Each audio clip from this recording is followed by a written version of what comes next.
Welcome to another mega exciting Kingscrusher radio show. So this is Tuesday 9:10. This is part 4 of Karjakin against Magnus Carlsen, Sergey Karjakin, not Karjakin, Sergey Karjakin against Magnus Carlsen. So here we're going to look at an encounter to start off with from the 27th of January 2010. By the way, I hope audio is okay on Play Chess. So, okay, here we go. 27th of January 2010. Karjakin was white. This was the chorus tournament played in the Netherlands. I think this was round 10. And Sergey played e4, and actually Magnus, so this is a long serious game. This isn't a blitz game, this isn't a blindfold, this isn't a rapid, this is like a serious tournament format. And what we get now is, quite curiously, a French defense from Magnus Carlsen.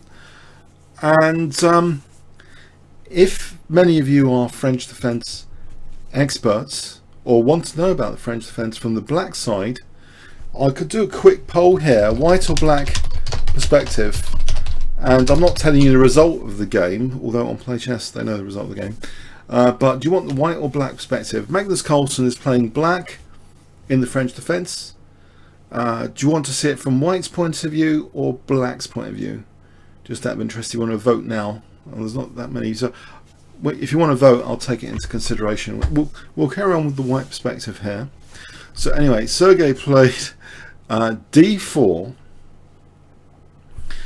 and we have d5, and we have this knight c3 line inviting a winnower, but Magnus Carlsen doesn't play the winnower. He plays the classical variation, knight f6. So this is encouraging white to close the center. But also popular here, very popular in fact, is bishop g5. These are the two most popular moves here. E takes d5 if you're very boring, but no, it's either bishop g5 or e5. And Sergey chose actually e5. I'll just add a kibitzer by the way as well, just in case. Mr. Fritz. So knight fd7. Most of you are voting from the white perspective, so we'll carry on. That's the default perspective. F4, and this is the classical system. C5. So black is trying to undermine the pawn chain here. This is the exploitable base of the pawn chain. Black usually tries to exert a lot of pressure on d4. So we see knight f3, knight c6. White supports d4, and there's a fascinating tactical line I myself have played a bit, but it's only fourth choice. There's some sharp lines here. I mean, quite often a6 is played, or c takes d4. Magnus chose bishop e7, but there's an ultra sharp line, just for those interested. Queen b6, this is an ultra sharp line with knight a4, which I played numerous times in blitz, but it's not particularly, I don't think it's particularly sound. There's a piece sat line, which is fascinating. I've enjoyed many games with that, but the Magnus Carlsen's move is more sensible, more stable, more suited to a one-day game. Forget about sacking a piece or anything. The bishop e7 line here is the third most popular. Usually, I mean, c takes d4, a6. If c takes d4, the game could continue like this, for example. That's the usual sequence. But we see, okay, this bishop e7 is played instead, right? So bishop e7, and you might think, isn't this a little bit passive? And in fact, Magnus now just simply castles kingside, and you might be a bit concerned, surely, with white's aggressive pawn chain here. Is black's king safety slightly suspect? You know, white can point a bishop at h7. Shouldn't black be worried here? In fact, we have a more timid move, and that's the main move in the position apparently, bishop e2. If white does try and hack black up, apparently this is fine for black with move like f6. This is a followed path, and there's not really too much to celebrate here for white. So we see this more modest bishop e2, a6, and white castles kingside. So Magnus Carlsen, yeah, he rarely plays the French defense, and this is amazing, I think, to see Magnus Carlsen play the black side of the French defense. This is back in 2010, so this is not that long ago, 6 years ago. He was 28-10 apparently, even 6 years ago, which is staggering if that's really correct. Absolutely staggering. So anyway, how to play the French defense? I mean, he plays actually now b5, and what is black threatening here? Well, b5 does support actually bishop b7. Something to, you've got to do something with this bishop, and then you can get c8 for a rook later. So okay, for the moment, king h1, getting off this potentially dangerous diagonal. Queen c7, and now we see a3, and then bishop b7. I guess the brakes are put on a move like f5 because white's centre would crumble too easily if any ever f5. So for the moment, white is securing down the centre, rook ad1, trying to secure this central point d4 in particular. And now black anticipates maybe that c takes will happen, so it's lining up things on this c file. We have now this move queen e1, which gives the idea that white's interested in some sort of attacking scheme to slide the queen over for an attack. But it seems now Magnus Carlsen's actually in good shape here by simply carrying on this battle over the d4 square. We have c takes d4, knight takes d4. So black's got this semi-open file, that is a Sicilian defense, semi-open file here, but as though black's played d5 at some point, locking down white's pawn chain. Now knight takes d4, bishop takes, and challenges again d4. Now Sergey kind of neglects a little bit the center, it seems, at an intuitive level. Anyway, this seems like, I mean, he's 27-20. To say this is a bit outrageous, really. But just as a casual spectator to the game, this move queen h4. Do you think this move queen h4 kind of, in a way, neglects the center, or is it really going to be a justified attack? Who do you think's better here? I'll just get to this position. So bishop takes, forces kind of rook takes, and then we have this move f6, just trying to challenge e5. So who do you think's better here, white or black? It looks like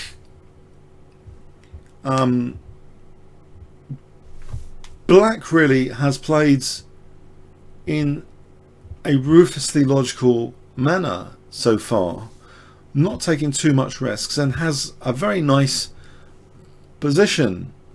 And in fact, the queen's placement on c7 is dual purpose, it seems, not just for the semi-open c file, but it's indirectly potentially going to be hitting f4.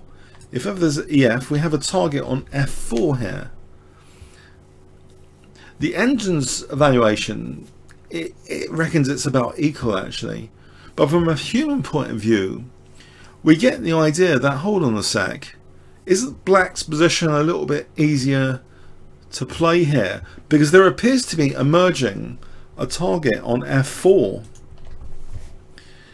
In fact, we can see that so far there's been a chain of events. There's been pressure on d4, and then there's like pressure on e5, and then there's like pressure on f4. So Magnus has been probing the pawn chain ABC, making it as easy as ABC, probing this pawn chain. But here we see a direct threat against his king, using this aggressive pawn chain for a moment with bishop d3. This is parried not by closing the position. I think, even though that might seem a little bit tempting, because what is this rook doing? Magnus plays actually what seems to be the best move, h6. If he did try and close down this diagonal, okay, it leaves the rook there, but the rook can just get out of jail with bishop e2, right? and that's going to be fine. In fact, white has prospects then of doing some stuff maybe later with g4 potentially to open things up. So that might not be ideal. I mean, under the right circumstances, that is. So anyway, no, h6 does seem to be a very good defensive move. We have now this idea that black's position is actually just getting easier to play because there's a natural f4 target now coming up. We see e takes f, rook takes f6, and by the way, I mean, I could say to you, no, I'll wait to say what Karjakin said about this game later. Let's just say, okay, for a moment, that he might have mixed a few things up. Okay, this position, I don't know, it has resulted in, it seems this has resulted in good coordination of three heavy pieces against f4 with a nasty potential pin on f1 basically. Okay, the bishop's not amazing at the moment. We have this next move, f5, might not be helping white, although it looks aggressive. Remember, there's this pin now on this f pawn, and we see what seems to be a ridiculous looking move in the form of rook g1. And you might think one of your first thoughts, okay, touch the e pawn. Not really. I don't think we can touch the e pawn because knight takes d5, but even this position apparently is okay. That's how good black's position is, that even this kind of position is okay. What's that rook doing here? Has to like sack the exchange. So even that is actually not such a terrible move to play e5, but there's even stronger moves available here. Black's just got a very, very strong position here. In fact, the engine gives three very strong moves, all with advantage to black. But Magnus actually seems to play the most precise, knight c5. But also e takes and e5, as mentioned, are good moves in this position. So this is a very, very strong position. That's what it kind of demonstrates. But why not? I mean, it looks as though black's pieces are fully coordinated here. So what does knight c5 do in particular? Essentially, it's threatening to take this and just take here. So we have f takes e6, giving black that f file. Knight takes e6, hitting the rook. Now here, I mean, white cannot play knight takes d5, surely. Takes knight f4, this gets nasty. This kind of position gets really nasty. There's a lot of tactics, I think, happening.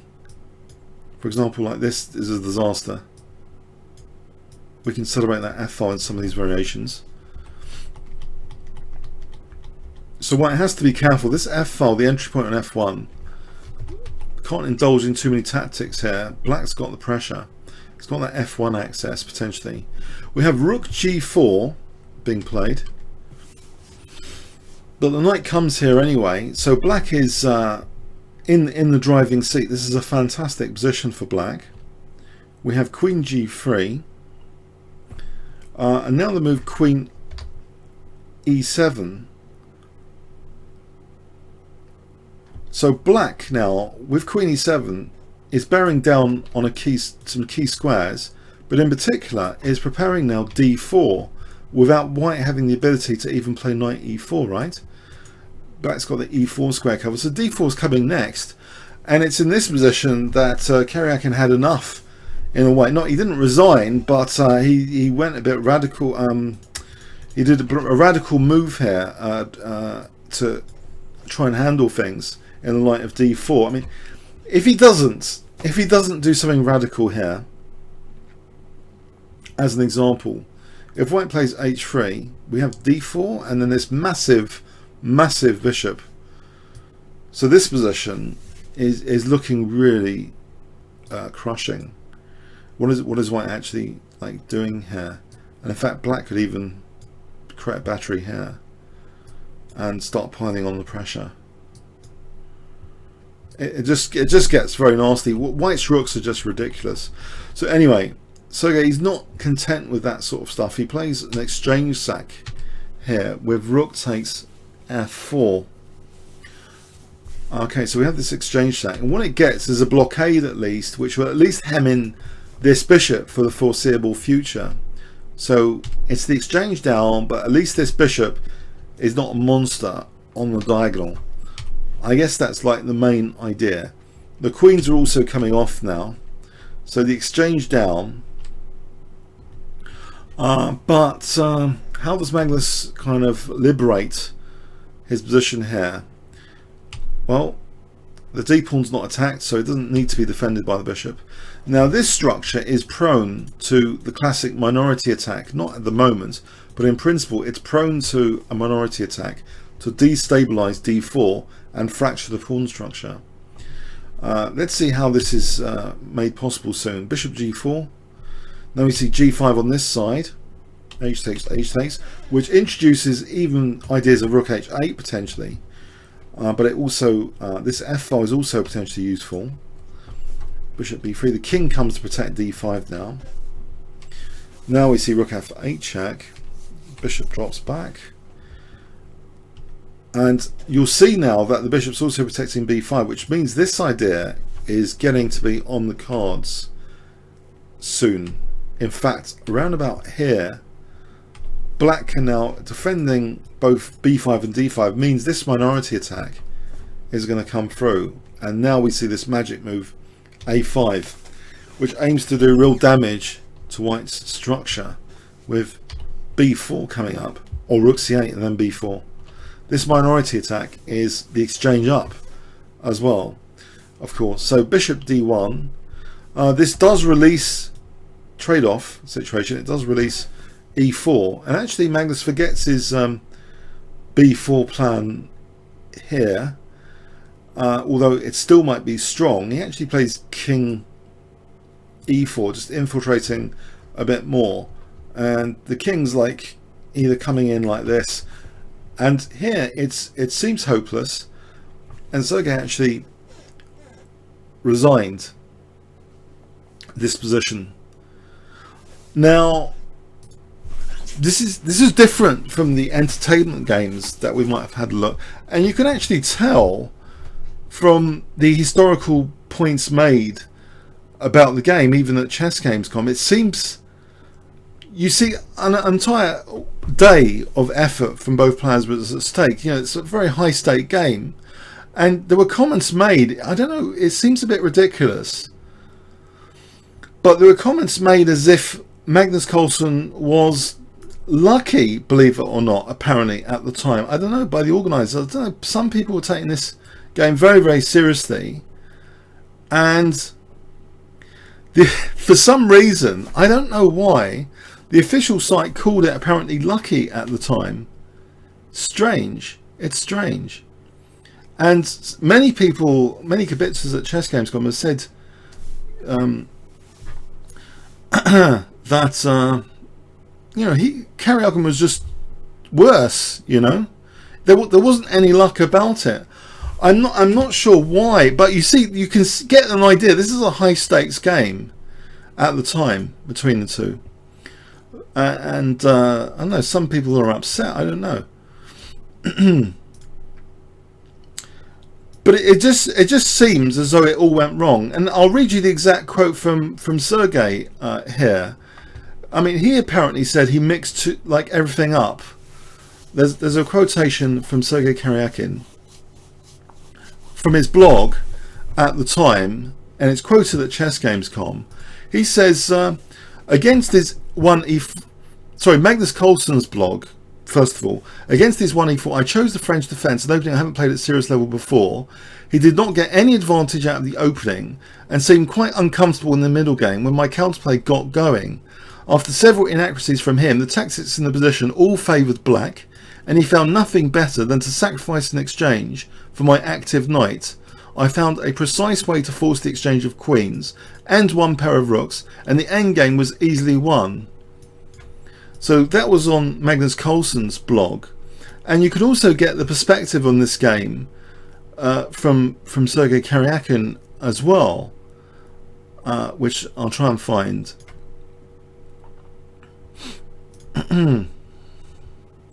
Just for a moment.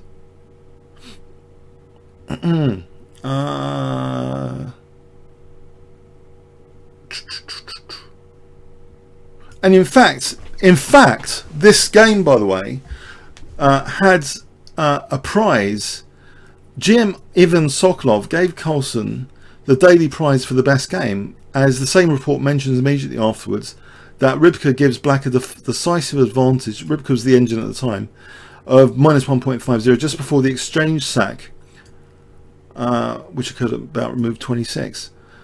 Yeah, just before the exchange sack. If we just go back here, this exchange sack, Black, according to, I mean, Fritz is also happy about 1.5 here for Black.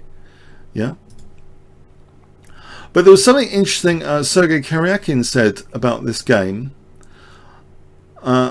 as well, as though like he mixed things up. And I was hoping to find that. Sorry about this. I'm just trying to find this comment. Oh yeah, he gave a Russian interview about this game in Others Sports Express, and he says, I should have beaten Smeets and I had a nice advantage against Caruana, and I was in no way obliged to lose to Carlsen. I mixed up everything conceivable in the opening, putting the pieces on the wrong squares, and then choosing the wrong moments to become active. Instead, I could have just made a dull draw. A small excuse might be that I had a bad cold for the whole tournament. It's funny actually that the colds, having the cold has been used historically for hundreds of years in chess, apparently, by many masters. Yeah, it's quite a common one to have a cold actually on losing game. But it did seem as though, I mean, to me, it seems as though Black didn't put a single foot wrong in this game. I mean, all his pieces seem to be completely coordinated after the f6 break. I mean, do any of you think Black played a less than flawless French defense here? I mean, I thought this was flawless. Yeah, it seems the whole f6 thing and the h6 thing, Black's king wasn't feeling any pressure, and Black just emerged with great coordination, and as Magnus Carlsen said, all the tactics just favoured him. So yeah, there's some controversies and comments about this game, because this was a very, very serious one-day game. This wasn't a blitz game or a blindfold game. They've both been commenting about this game, like to magazines and stuff. So a very, very interesting encounter, I thought, in 2000, in the year 2000. Okay, I'll show you another game now. We'll go on to another game. I hope you got something from that. Now we're back to a fun encounter. The Amber Tournament Rapid in the same year. Let's have a look at that encounter.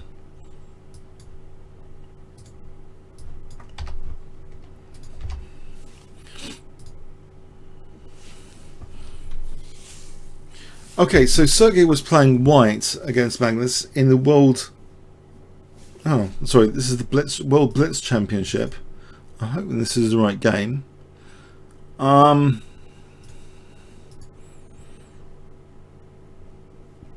believe it is.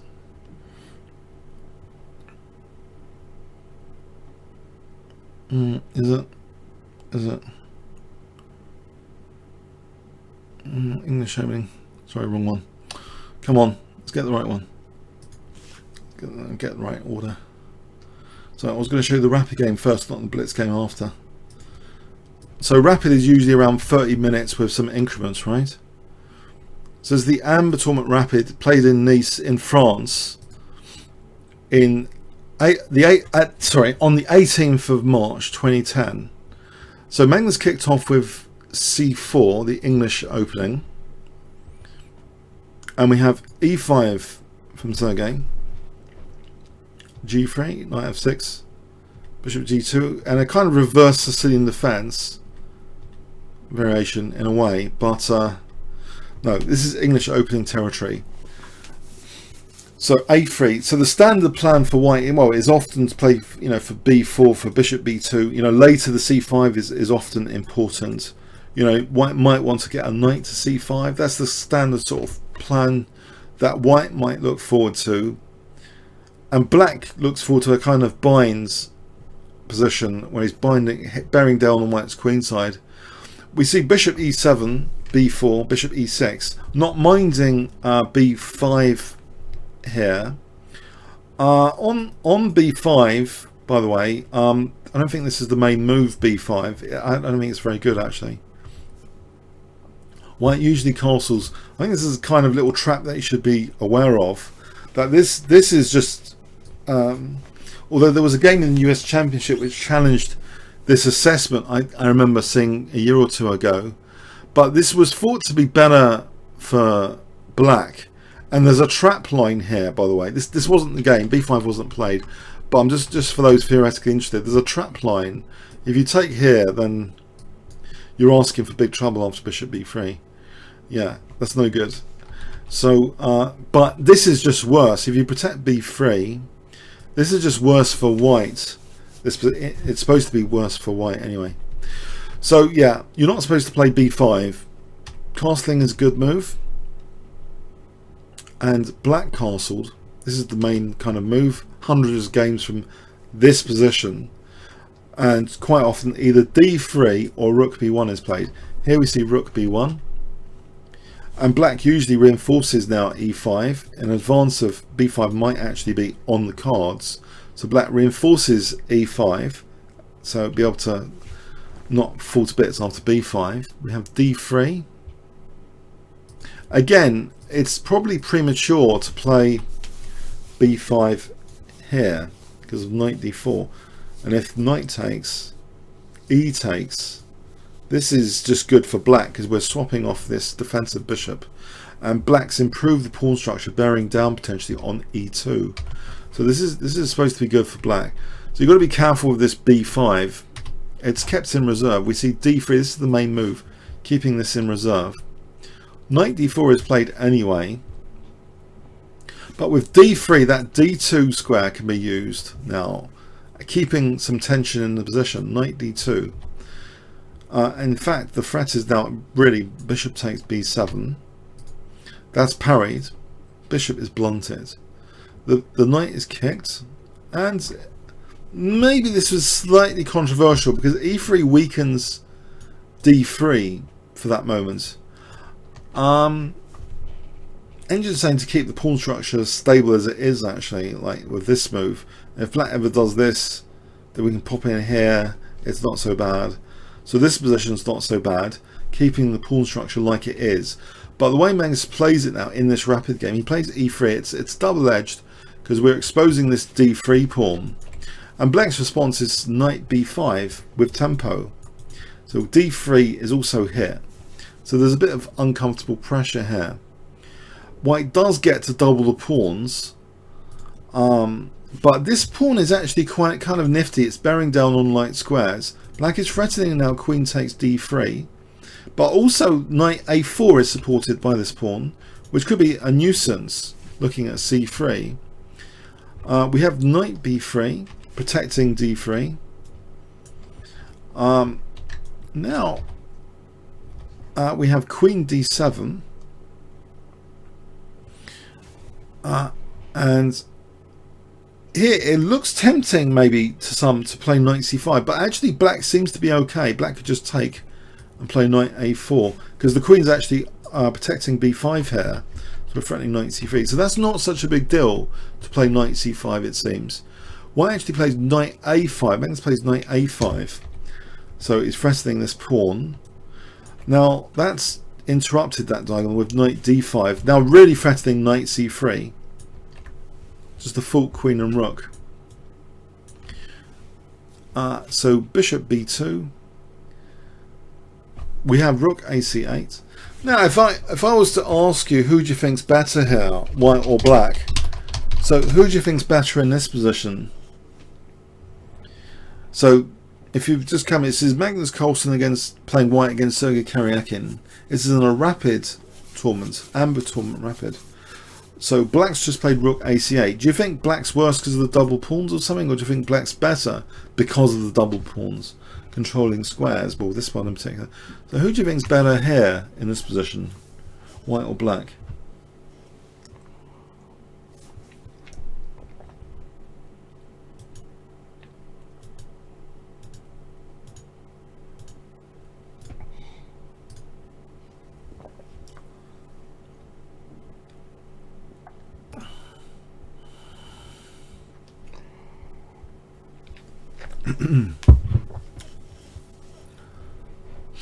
Black?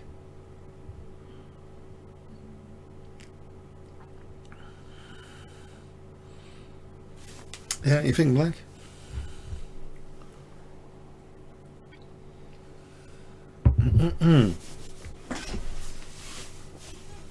Black has the C file. Thinking Mom says knight on A5 is bad, knight on D5 is powerful. Yeah, so I think there's an agreement black's better, and on playtest there's an agreement black is better here. Okay. Yeah, I think black's better myself. We see D4, and now this knight's kicked back, and now black does grab that dark square bishop. White is obliged to take this if he doesn't want to lose the exchange. And now, okay, what is black up to? Well, it's uncomfortable, this position. White cannot take here, he'll be losing this piece, right? If he takes here, he just like loses this piece on b3 for a start. So this is an uncomfortable position. We see actually rook b2. Now a5 is played, putting pressure on b4. d5, the bishop goes here, attacking the queen. Queen d2, hitting the rook. A takes, protects the rook though, and now again bishop takes b4, nabs pawn and protects the rook. Black's just nabbed a pawn. What's Magnus's brilliant idea here? Knight d4, hitting the bishop like this. But now rook b3 hits the queen. So black has basically won a pawn so far. E takes d4, queen takes b4. Okay, so this position, is it safe for white here? Well, in fact, black didn't play what you might think. D takes looks tempting, but it might not be so easy here for black. In fact, maybe a better move than D takes is actually played in the form of bishop e2, hitting the rook. Now, if rook e1, I think black can play d3. That would be very nice.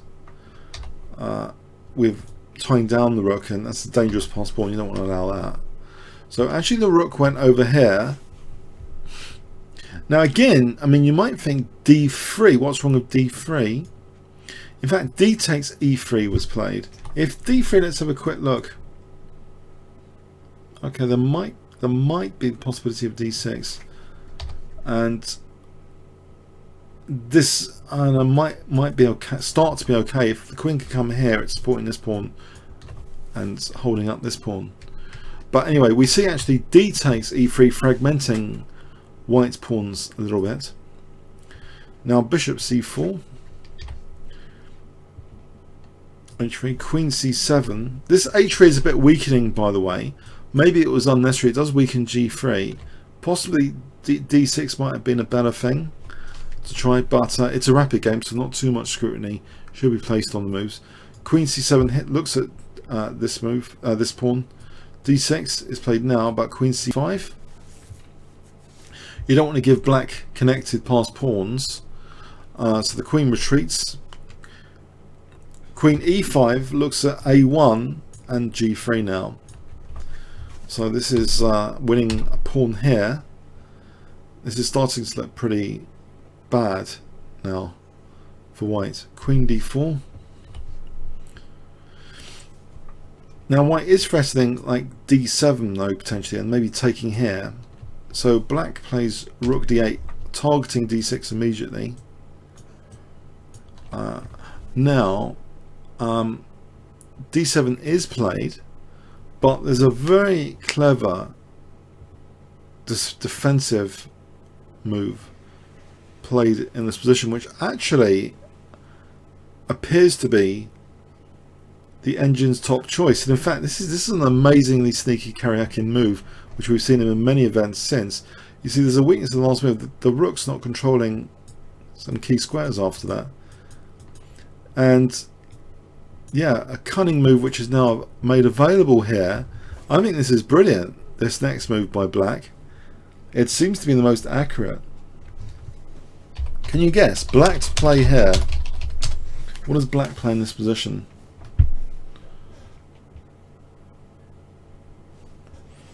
So Sergey Karjakin is, what does he play in this position?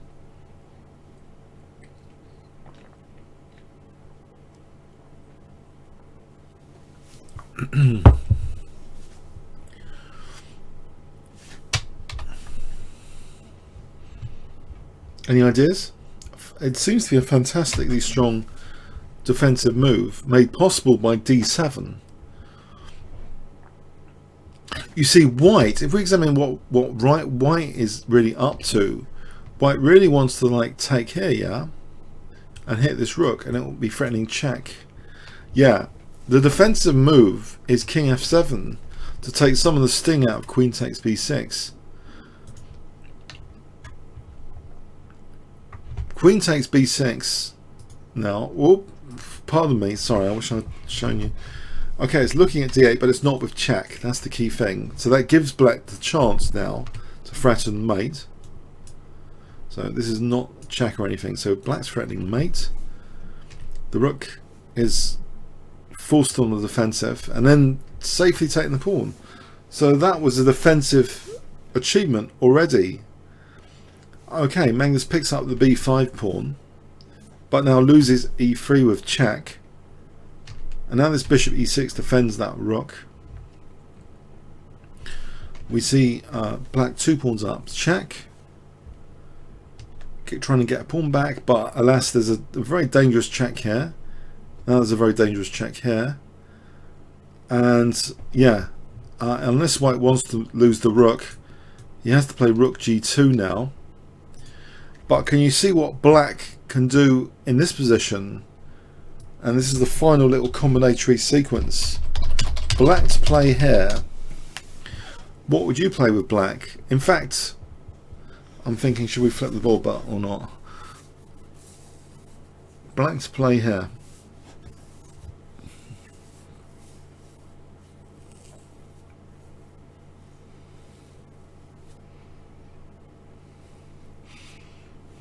Remember, we've gone g7 potentially, yeah. So black's got to do something quite clever.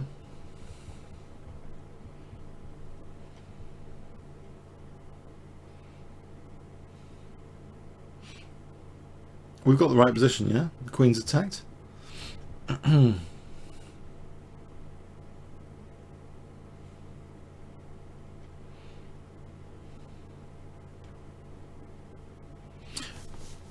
Yeah. Yeah, okay, rook takes f1. Nice little tactic, because now as bishop takes h3, pinning this rook. This is final check for Magnus. But now just king e7, and here Magnus Carlsen resigns. Yeah. It was only a rapid game though, not to be taken as seriously as the other game. The French defense game was like a major serious game, yeah, you know, loads of energy, time. This was just, you know, part of the Amber rapid tournament. So a bit of fun here, but shows, okay, you know, the English opening can sometimes not work out amazingly well. This is a very good response system by black in this game. This early d5, as though black's playing like reverse Sicilian. But it shows, you know, it's quite can be quite a dangerous system here, and it would seem, you know, white's got to be careful with his pawn structure. That d3 pawn was a bit sensitive, and then like c3 was sensitive, and yeah, black just seemed to have quite a lot of pressure out of the opening, the way it was played by white. Okay, so that was just a nice, fun, rapid game. I hope you got something from that one. So I'm gonna show you another game now. I'm going for 3 games. So this next game is even more fun in terms of time limit, but it's actually quite I think amazing, though amazingly high quality, especially given this was a blitz encounter. Amazingly high quality. So this is Sergey Karjakin against Carlsen. So Sergey was white. This was in the World Blitz Championship played in Moscow. The 16th of November, so it must have been pretty cold back then in November, I'm sure, in Moscow, 2010. Okay. E4 from Sergey. And Magnus plays E5, and we go into a classic Roy Le Paz.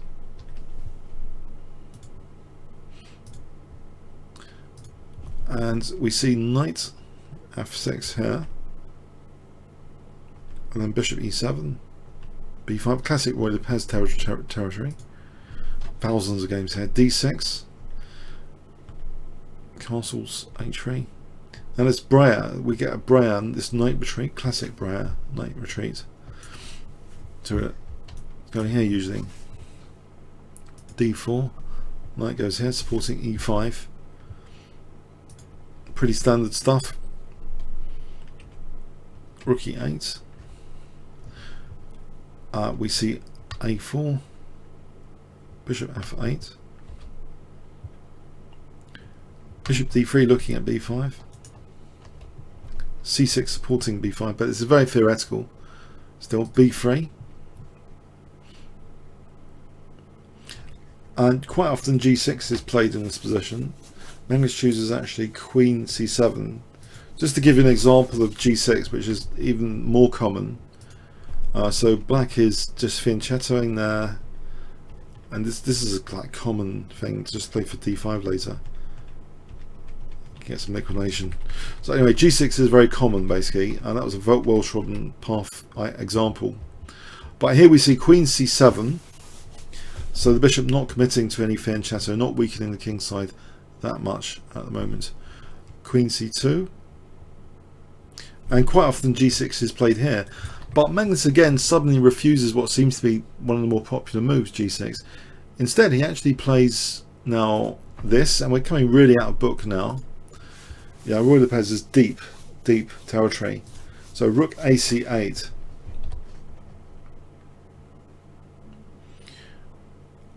And in fact,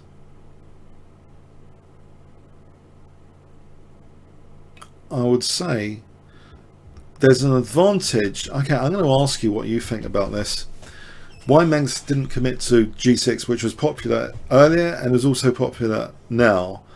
I think that there is an interesting idea behind leaving the bishop on F8. I know this is a blitz game, but there's a very interesting idea behind leaving the bishop here. Well, I'm going to speculate that sometimes if ever white plays D takes, we're releasing that bishop on this diagonal anyway. So the bishop could become active if white ever wants to play D takes E5. Okay, so bear that in mind, because black's plan actually revolves around the F4 square now. We have the move bishop B2, and the knight swings around. It looks like a very comfortable parking space, F4, because it's difficult quite often to evict that knight because of the H3 pawn. So it seemed very logical to use this central pawn to support a knight coming to F4. We see bishop F1, the knight comes to F4. But white has play on the queen side, plays actually B4. The knight can be kicked back because the bishop is protecting H3 at the moment. We see knight B6, A takes, C takes, putting pressure actually though on this pawn. You might think, why would white want to play A takes? It's interesting. Because it seems on the surface, you know, we get this backward pawn, but okay, let's just follow here for a moment. D takes E. As I mentioned before, this does release the bishop, and black is looking fine here. But I guess, you know, you could say this is just a blitz game, but probably this wasn't the best way for white to handle black not committing to G6, because black's bishops seem blasting here in this position. They seem absolutely brilliant. In fact, this is threatened, bishop takes B4. So that bishop seems absolutely fine on F8 here. So white has to actually parry bishop takes B4 here. So, I mean, it looks as though what, I mean, how Why did white consider this? I mean, even the engine considers that in relation to g3. So if the knight goes back, you see, I think the point is to keep this bishop away from b4. The engine's approach is like this, but I think this is mixing up two different things. If you're going to play this to get this backward pawn, you don't want to release this bishop. So this seems wrong. D takes e5 here. Seems on the surface to be wrong. Okay, because now there's this having to play this defensive move, queen b1 against bishop takes b4. We see rook cd8, and it looks as though Magnus is getting a magnificent position here. g3, knight e6. This looks like a fantastic position, because if we look at it, this is a backward pawn. This c4 square looks good.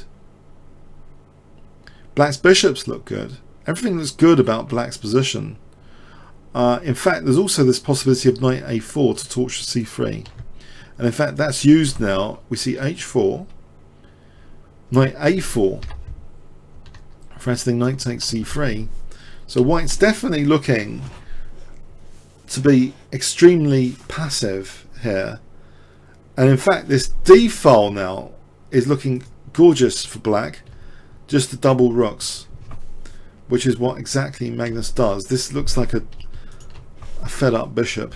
Black doubles rooks, and you know, this is, I mean, this position is getting to look, for me, forget about winning the game, this looks really aesthetically pleasing. I don't know what you guys think. Doesn't black's position look, I'm not going to even ask is better. My question here is, black looks amazing aesthetically. Yeah? Yes or no? I mean, I would say yes. Forget who's winning. Black looks fantastic. His rooks are beautiful. His knight's fantastic. This bishop looks ridiculous. Yeah. Okay, you've got to watch out for c4. Now that's a good sanity check. You've got to look out for c4, because this could liberate this bishop. Yeah. You can't just say it looks beautiful. That is a recipe for disaster, to say it looks beautiful. Now c4 here actually wasn't played. Queen a2 was played. Let's check out c4 to try and liberate white out of this mess. I think the problem is black is actually threatening rook takes d2. If we play this, yeah, rook takes d2. So queen a2, maybe white's like now looking forward.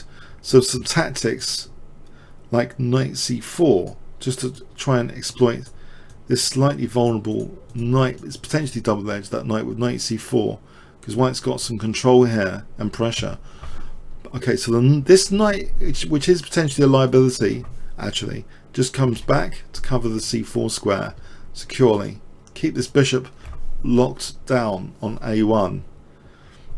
We have bishop h3. Okay, this is a fight back. Some coordination on e6. Bit of fight back.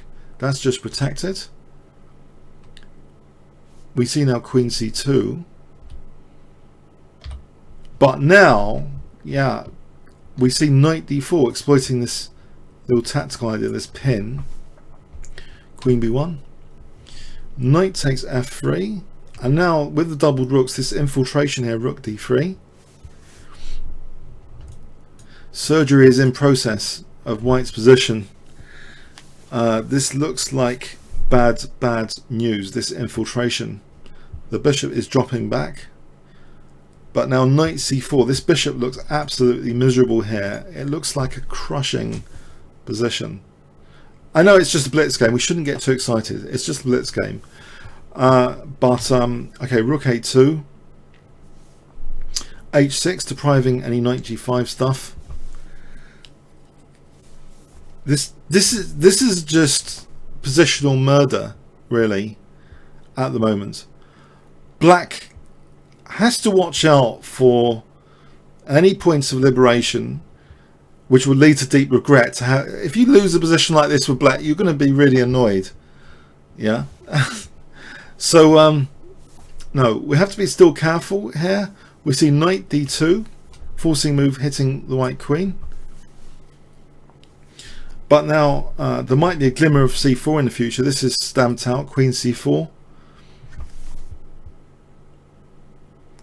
And this also puts pressure, not just blocking the bishop, of course, blocking this ball puts pressure on, yeah, everything's coordinating on e4 now. e4 is falling. How does white defend this position? This is bad news. In fact, the only British grandmaster to play like this positioning that I'm aware of is Michael Adams. He can do this to other GMs or IMs. If you've ever been on the British local circuit to see Adams, you know, crash through the ranks, he used to do this to IMs and GMs. But positionally, just absolutely murder them positionally. And you know, you think resigning is a relief, you know, for the person that lost. You know, so anyway, so knight f1, you know, please just beat me already. Knight takes e4 to the e pawn drops. Knight e3. Okay, the queen drops back and the knight comes back, so black's just won a centre pawn, is supporting his bishop here. We see knight f1, and so the squares are there to be weakened after this bishop is exchanged off. But we see knight f3 check. I mean, maybe bishop takes g2. The engine's like bishop takes g2 here, actually, but it's all pretty crushing. I mean, this is really crushing. This here. In fact, that wins a rook there. So what does white do here? King g1. This is a disaster. Yeah, it's gone. It's just gone. The whole position's gone. That is probably the most incisive move, just to take on g2. I mean, that's just all over. This position is all over. But okay, we see knight f3 check. This is strong as well. Black is now threatening queen h3, coming into g2. White plays now king h2 against that. But I think he forfeited on time here. It's just a blitz game. But if black is to play a move, rook d1 seems crushing. This is crushing. This is winning the queen. This position here. If the queen moves here, e4. It's not winning the queen, pardon me. But it is winning now, because if this knight moves, there's a mate on h1. And how does white actually defend this knight now? If king g1, queen h3, mating. So yeah, actually, apparently, around about here, white lost on time. It's just a blitz game anyway. After king h2, white, I think he forfeited on time with his move or something. I'm not sure he resigned. But an interesting point about this game does seem that these tiny little nuances away from opening theory, the well-trodden paths, you've got to be very careful that that bishop is not just active standing on f8, let alone finishing f8. But it seems as though the way white played it, he saddled himself with a backward c-pawn and later a terrible bishop, never really managed to use a c4 liberating move or even a tactic based on a4. Yeah, the way Magnus played it, he sidestepped any tactical ideas and kept his positional trump cards there, which is impressive, I think, for a blitz game to do that. I don't know about you guys, but that looked to me very impressive for a blitz game. So that was back in 2010. I mean, they're both very, very impressive players. I mean, of course, even at this time in 2010, both of them massively rated. Sergey was 2760, Magnus was 2802. So these fantastic encounters at any time controls still show great quality. So I hope you got something from these 3 games, and maybe we'll carry on next week. So if you liked this, any part of this, please remember to like the video. So likes are all really appreciated. So until next week, you know, have a good week. See you next week. Thanks very much. Any comments or questions on YouTube, of course. Thanks very much.